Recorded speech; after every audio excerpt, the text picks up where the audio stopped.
back to Terminology Thursday. I am Sara Fuller with Midwest Family Lending. And I'm Mike Taylor with REMAX Precision. All right, Mike, so there's, the market is still a little scatterbrained. Nuts? Is that nuts? Crazy? Wild? Yeah, so things are happening, but things are still very rambunctious. Yeah, so spring has sprung.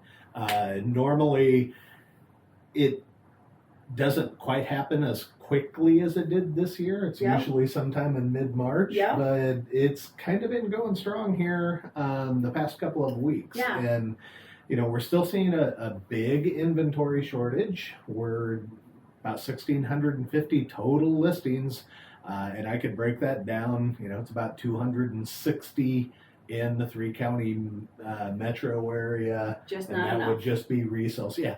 Ultimately, there's a shortage. So the laws of supply and demand are in effect here, right? Yes. But one of the things that I'm struggling with right now, and I don't know how much you're seeing it, but there's still a lot of properties in specific areas and price points that are going well above asking price. It's still out there. Yeah. And while people aren't, you know, lined up 17 deep to get into a house, there's still a lot of over asking.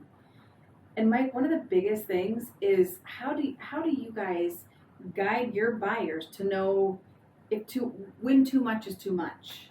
Well, that's the hardest part of our job, because all we do is give people advice, right? Yeah.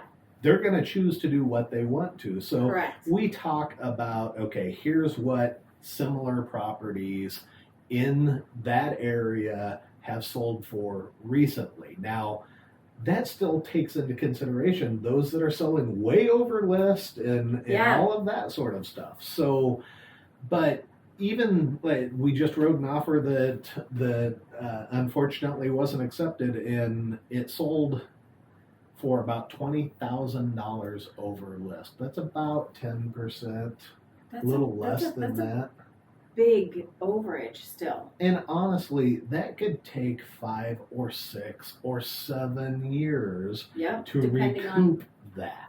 Yep, exactly. Depending on where the market goes, everything else like that. And I'm guessing that after you guys had guided your buyer, they had set their limit as far as for how high they were willing to go on that home. And that price was their max. And guys, that's what we suggest is we don't need to know that number. We don't need to know at what number you're willing to walk away. But as a buyer, you should absolutely have that number in mind. As if it's a couple buying it, you should have that discussion. Yes, be on the same page. Absolutely. Yep. And know that everything happens for a reason. Yes, if you don't get the house, I always think that there's a better one out there for you.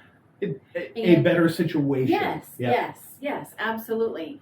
So, and along with that, Mike, is if somebody is willing to pay $20,000 over, what's that going to do for their budget? So then they call me. But really, you guys, what you really need to do is trust the professionals in a situation like this. Mike and Holly, you guys can guide, but ultimately it's the consumer's decision. Yeah. And all we do is give you advice. Yes. Your job is to make the decisions. And you may not share all of the information with us as to what your decision process was, but we learned a long time ago. We've been doing this a while.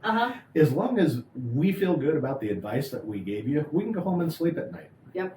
Yep, absolutely. And not feel bad about things. Absolutely. So I think next week or in a upcoming video, I want to talk a little bit about the self-fulfilling prophecy that I see that's out there. Such as? Okay, so sellers, a lot of sellers of homes today are hesitating to put their home on the market because they don't know that they'll be able to find some place to go. Yeah. And there's a lot of ways we can help with that. So let's talk about that next time. Absolutely. Sounds great. Thanks, you guys. You guys have a great week. We thank you very much for joining us. Bye.